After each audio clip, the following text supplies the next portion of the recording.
से जो बड़ा मेहरबान नहायत रहम वाला है। अस्सलामु अलैकुम रहमतुल्लाहि व बरकातहू। वो दौर गुज़रे दौर थे जब खान खाना सी हस्ती पर कोई पत्थर उछाल दे तो अशरफियों की बौछार हुआ करती थी। अब तो संग हर शख्स ने हाथों में उठा रखा है। कौन पाबजोला है, किसका दिल लहू लहू है।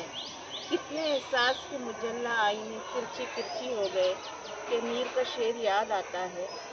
लिसांस भी आहिस्ता नाजुक है बहुत काम। मेरे मुखातिब तमाम प्रोफेशनल्स, स्टूडेंट्स, ख़वातीन और बिलखुसूस वर्किंग वुमेन हैं। हम जिस शहद में सांस ले रहे हैं वो बेहिस्सों और मतलब परस्तों का है। इसमें दिल की पामाली का क्या जिक्र जब ज़िंदगी का कर्ज जान के कर्ज को चुकाने में लग जाए।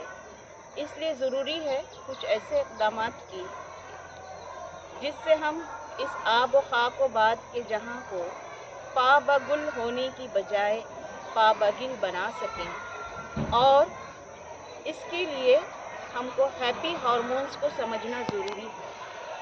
आपका एक पॉजिटिव कमेंट, एक मोटिवेटिंग कॉम्प्लीमेंट मुखातिब को सरशार करता है।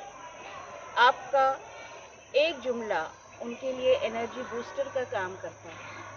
घर में, दरसगाहों में, दफ्तरों में काम की थकन के दौरान कोई हिम्मत अफजा जुमला सहरा में नखलिस्तान के मानिंद होता है और वो सिर्फ एक मेहरबान मुस्कुराहट और सादा से अल्फाज जो दिल को छू कर रूह में उतर जाते हैं। सिर्फ इतना कि आप बहुत अच्छे हैं, आप मुझे याद आते हैं, या मैं आपको मिस करती हूँ, या हम कई दिनों से मिले नहीं, ये रंग आप पर बहुत जचता है, वगैरह वगैरह।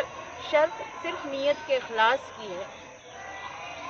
और ये कौन कर सकता है जिसके हाथ खाली हों और देने को बेहिसाब हो, जो सूद व ज़िया के हिसार से बाहर निकल जाते हैं, वक्त की कैद से परे, ज़मा व मकां के महवर और मदार से बेनियाज। क्योंकि ज़िंदगी एक सेलिब्रेशन है और साथ ही साथ ये कीमती भी है और बेसबात भी। बात सिर्फ इतनी है कि आप अपनी वैल्यूज़ को कितनी वैल्यू देते हैं। फराज ने कहा था, मैं ये जानता था मेरा हुनर है शिकस्त और रेख्त से मोतबर। जहाँ लोग संग बदस्त थे वहीं मेरी शीशा गरी रही। जहाँ नासिहों का हुजूम था वहीं आशिकों की भी धूम थी। जहाँ बखियागर थे गली गली वहीं रस्म जामा दरी रही। मेरे नाक़िदों ने फराज जब मेरा हर्फ परख लिया तो कहा कि अहदे रिया में भी जो खरी थी बात खरी रही। शारदा मैडम ने ये बात सुनी है और मैं चाहती हूँ इस हवाले से वो अपना तासुर पेश करें। नमस्कार, सुप्रभात। मॅडमनी शुद्ध उर्दूच वाचलंय, पण मला जे कळलं किंवा त्याचा अर्थ एवढाच आहे की आयुष्याकडे बघण्याचा एक तुमचा सकारात्मक दृष्टिकोन आणि तुमच्याजवळ असलेलं तुम्ही दुसऱ्याला काय देऊ शकता की ज्याच्या आयुष्यात सकारात्मक ऊर्जा निर्माण होईल. थोडक्यात सांगायचं म्हणजे प्रत्येकाची स्तुती न करता त्याला आयुष्यात काहीतरी करावं असं वाटण्यासाठी आपल्याजवळ असलेलं दुसरं काही द्यायला नसेल तरी 2 शब्द आपल्याजवळ मायेचे द्यायला आहेत. तू खूप छान आहेस, तू खूप सुंदर आहेस, तू हे करू शकतोस. ते एक 6वीच्या की 7वीच्या अभ्यासक्रमात एक धडा पण आहे की तू हे करू शकतेस. एवढं तिच्या त्या धड्यामध्ये एक कॅरेक्टर दिलंय की आजीने सांगितल्यावर ती मुलगी ती अभ्यासात सगळ्यांच्यापेक्षा मागे राहणारी त्या अभ्यासात एकदम पुढे जाते आणि तिचे प्रकल्प, तिचा अभ्यास, तिचा निबंध ती स्वतः करू शकते.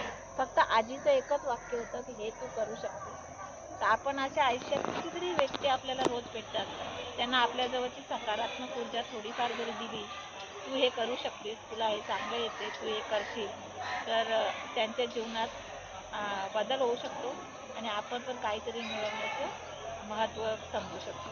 धन्यवाद. बात सिर्फ इतनी सी है कि किसी को आप खुशी और मान अगर दे सकते हैं तो इससे बड़ी कीमती दौलत कोई नहीं है। खुश रहें और खुश रखें।